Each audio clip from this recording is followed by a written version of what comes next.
Hello everyone. मैं विकास महिला आप सभी का स्वागत करता हूं आपके अपने यूट्यूब चैनल केटीएम एकेडमी 2.0 पे। आज के वीडियो में हम डिस्कशन करेंगे सीएमआई यानी चेन्नई मैथमेटिकल इंस्टीट्यूट के बारे में। एडमिशन का नोटिफिकेशन आ चुका है। क्या इसकी डेट रहेगी एग्जाम की, कब से आप फॉर्म फिलअप कर सकते हो, क्या लास्ट डेट रहेगा और किस किस सब्जेक्ट के लिए आप यहाँ पे अप्लाई कर सकते हो। वैसे भी आप देख रहे हो कि चेन्नई मैथमेटिकल इंस्टीट्यूट है तो मैथमेटिक्स वाले स्टूडेंट कर सकते हैं, लेकिन कुछ और भी सब्जेक्ट है यहाँ पे जिनमें आप एमएससी कर सकते हो और यहाँ पे बीएससी का भी ऑप्शन है, पीएचडी का भी ऑप्शन है। तो सारी चीजें हम देख के चलेंगे यहाँ पे।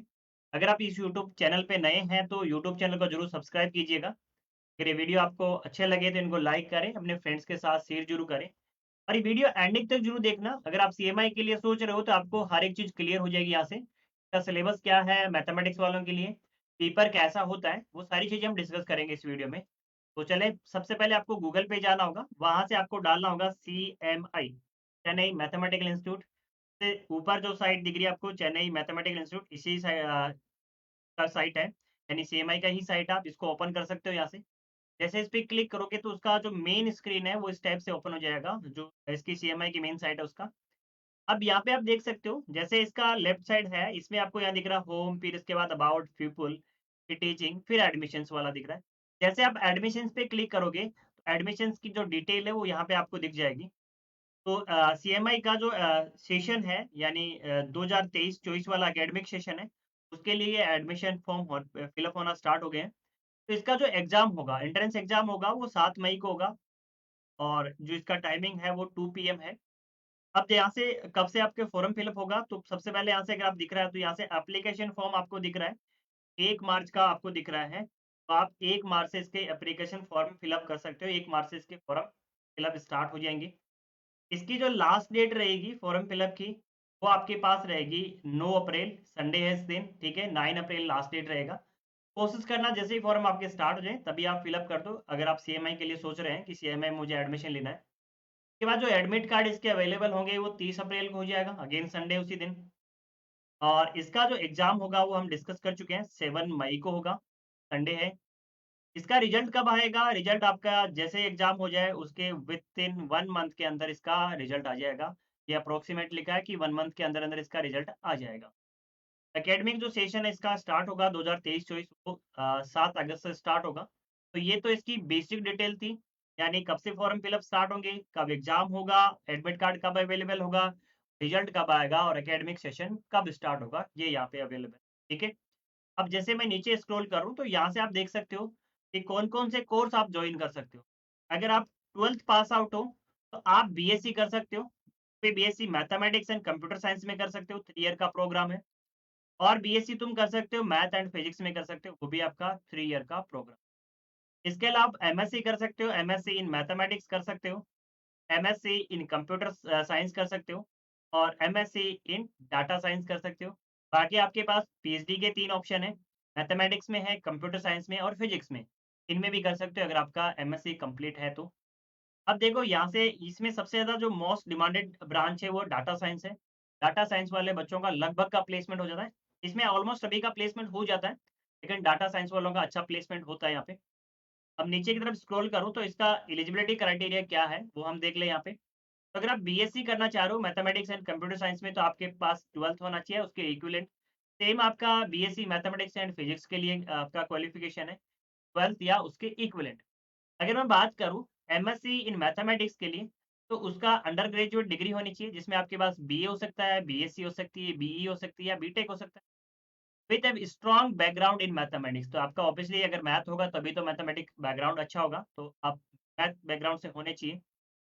और इसके अलावा अगर आप एमएससी इन कंप्यूटर साइंस करना चाह रहे हो तो अगेन आपके पास अंडर ग्रेजुएट डिग्री होनी चाहिए जिसमें बीए हो सकता है, बीएससी हो सकता है, बीई हो सकता है या बीटेक हो सकता है with a strong background in computer. तो आपके पास कंप्यूटर साइंस का स्ट्रॉन्ग बैकग्राउंड होना चाहिए, यानी कंप्यूटर साइंस आपके पास होना चाहिए। एमएससी इन डाटा साइंस में करना चाहते हो अगर आप, तो वही अगेन अंडर ग्रेजुएट होने चाहिए आप, बीए, बीएससी, बीई और बीटेक आपके पास डिग्री होनी चाहिए। इसमें आपका जो बैकग्राउंड है वो मैथमेटिक्स हो सकता है, स्टैटिक्स हो सकता है या कंप्यूटर साइंस भी हो सकता है। ये आपके पास है एमएससी इन डाटा साइंस। बाकी पीएचडी के लिए आप देख सकते हो एमएससी, बीएससी मैथ, ठीक है, बीई, बीटेक आपके पास जो भी है, ये इसका मैं इतना डिस्कस नहीं कर रहा पीएचडी वालों के लिए, ठीक है? तो ये आपका रहेगा यहाँ से। इसके अलावा अगर मैं नीचे यहाँ स्क्रॉल करूँ तो यहाँ से देख सकते हो कि जैसे आप फॉर्म फिलअप करोगे तो आपके जो सेंटर्स है, ये आपके पास सेंटर्स गिवन है। लगभग हर मेन सिटी में यहाँ पे आपके पास एक न एक सेंटर आपको मिल जाएगा। अब अगर मैं देखो यहाँ पे पीएचडी के बारे में थोड़ा-सा गिवन है। अगर आप पीएचडी के लिए सोच रहे हो तो ये ज़रूर आप रीड कर लेना एक बार, ठीक है? ये ज़रूर रीड कर। अब मैं बात करूँ यहाँ से MSc programme and BSc programme का, तो जैसे यहाँ पे नीचे स्क्रॉल करोगे तो यहाँ इन्फॉर्मेशन वाउचर है, इस पे आपको क्लिक करना है। जैसे क्लिक करोगे तो ये आपके पास इसकी साइट ओपन हो जाएगी, जिसमें आपके पास जो इन्फॉर्मेशंस है, उसमें आपके पास यहाँ देख रहे हो exam, entrance exam syllabus and past papers, यानी पुराने पेपर आपको मिल जाएँगे और आपको यहाँ मिल जाएगा इसका सिलेबस, ठीक है? मैं बात करूँ अगर एमएससी एंड पीएचडी वाले सेक्शन की, इनका पेपर कंबाइंड होगा, एक तो चीज़ का ये ध्यान रखना। जैसे यहाँ से देखो पुराना पेपर आपके पास 2022 का पेपर है, वो मैं अब ओपन करके दिखा दूँगा, इसका सिलेबस दिखा दूँगा। तो यहाँ से 2010 से लेके 2022 तक जितने भी पेपर हुए हैं, उनको आप डाउनलोड कर सकते हो यहाँ से। अगर मैं यहाँ से बात करूँ इसके सिलेबस की कि एमएससी इन मैथमेटिक्स या पीएचडी इन मैथमेटिक्स करना चाह रहे हो, तो उसका सिलेबस क्या होगा? बाकी के लिए आप देख सकते हो, यहाँ पे क्लिक करके सिलेबस आप डाउनलोड कर सकते हो, जो भी आपका यहाँ से, ठीक है? मैं यहाँ से सिलेबस दिखाता हूँ आपको मैथमेटिक्स का। तो ये आपका सिलेबस है। अब जो पीएचडी का एंट्रेंस एग्ज़ाम होना है, जो मैथ का एंट्रेंस एमएससी मैथ का एंट्रेंस एग्ज़ाम होना है, दोनों का पेपर सेम रहेगा, ये ध्यान रखना, पेपर सेम रहेगा, बट उनकी जो कट ऑफ है, वो अलग-अलग रहेगी दोनों। कट ऑफ के बेसिस पे आपको एमएससी वालों की कट ऑफ कुछ अलग रहेगी, पीएचडी वालों की कट ऑफ कुछ अलग रहेगी। लेकिन पेपर दोनों का सेम होना है, सेम लेवल रहना है, एक ही पेपर आना है, ठीक है? अगर बात करूँ यहाँ से सिलेबस की, तो दोनों के लिए सिलेबस भी सेम है।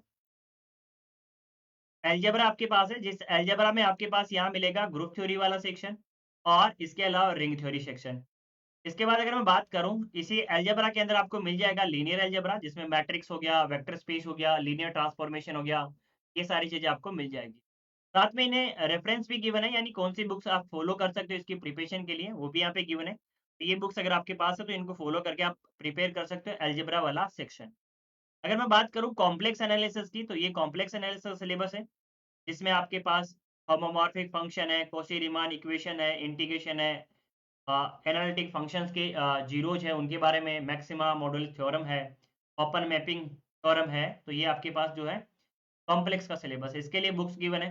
इसके बाद इसका जो मेन टॉपिक है वो है कैलकुलस एंड रियल एनालिसिस, जो जिसमें पहला टॉपिक है रियल लाइन पे, लिमिट है, कंटीन्यूटी है, डिफरेंशिएबिलिटी है।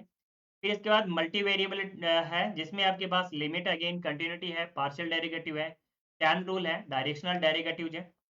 और इसके बाद अगला है जनरल, जिसमें मैट्रिक्स स्पेस है और कॉची सीक्वेंस है, कंप्लीटनेस है, वास्टेस अप्रोक्सीमेशन है। और लास्ट जो टॉपिक है वो आपका है टोपोलॉजी का, और टोपोलॉजी की बुक भी यहाँ पे मेंशन है, जो मुनकर्स की बुक आती है वो अच्छी बुक आती है, वो यहाँ पे मेंशन है। तो ये सारा सिलेबस रहेगा इसका, यानी इस एग्जाम के लिए अगर आप प्रिपेयर करना चाहते हो तो यहाँ गिवन जो बुक्स हैं इनको आप फॉलो कर लीजिए अच्छे से, आपका एग्जाम क्रैक हो सकता है आराम से।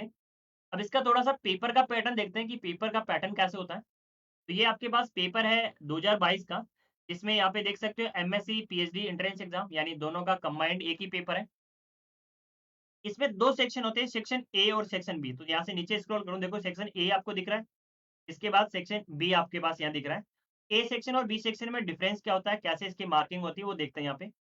देखो questions in part A, questions in part A 1 से 10, तो 1 से 10 से लेके आपके पास क्वेश्चंस पार्ट ए के होंगे।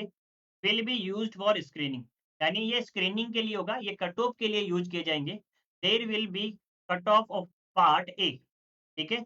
तो कट ऑफ पार्ट 1 से निकलेगी, आपकी जो भी कट ऑफ रहेगी जिसके बेसिस पे आपका एडमिशन होना है।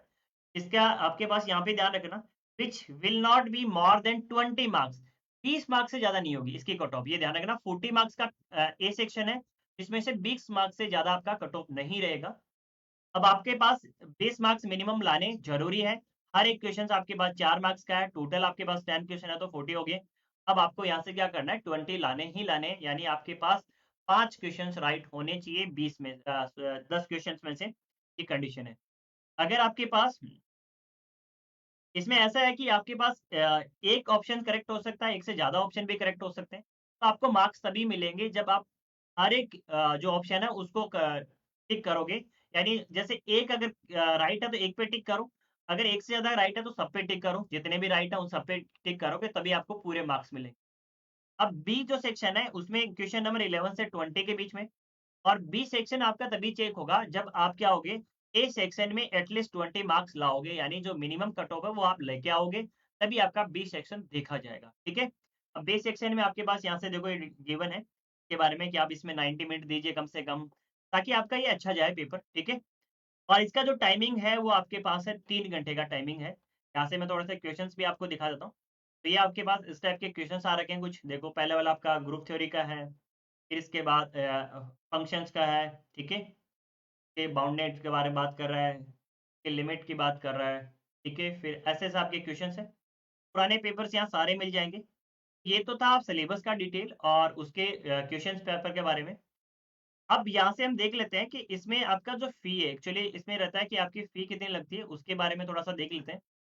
तो अगर मैं यहाँ से फ़ी के बारे में बताऊँ कि अगर आप एमएससी करना चाह रहे हो इन मैथमेटिक्स, तो आपके पास फ़ीस कितनी लगेगी? देखो यहाँ से जैसे मैं यहाँ पे नीचे स्क्रॉल करके बीएससी एंड एमएससी प्रोग्राम पे क्लिक करता हूँ। यहाँ से देखो एमएससी वाले प्रोग्राम। अब देखो एमएससी प्रोग्राम में यहाँ से नीचे स्क्रॉल करता हूँ, ठीक है, यहाँ से देखो फीस एंड स्कॉलरशिप, ये देख सकते हो, fee and scholarship. MSc in mathematics and computer science में अगर करना चाहो तो आपके पास 1 सेमेस्टर का 1 लाख रुपए, यानी 4 सेमेस्टर 4 लाख रुपए हो जाएँगे। और अगर मैं एमएससी इन डाटा साइंस की बात करूँ तो हाँ, 1 सेमेस्टर की 2 लाख रुपए फीस बहुत ज़्यादा है। लेकिन लगभग स्टूडेंट का प्लेसमेंट होता है और बहुत अच्छा प्लेसमेंट हो जाता है, इसलिए इन्होंने इतनी ज़्यादा फीस रख रखी है। तो ये आपके पास इसका फ़ी है। तो आई थिंक आपको ये डिटेल क्लियर है कि कैसा इसका पेपर रहता है, क्या इसका सिलेबस। बाकी जो सब्जेक्ट है, जैसे कंप्यूटर साइंस है या डाटा साइंस है, इनका सिलेबस भी आप यहाँ से देखो पेपरों में अवेलेबल है। जैसे मेटेरियल पे क्लिक करोगे तो यहाँ सिलेबस अवेलेबल हो जाएगा आपका, ठीक है?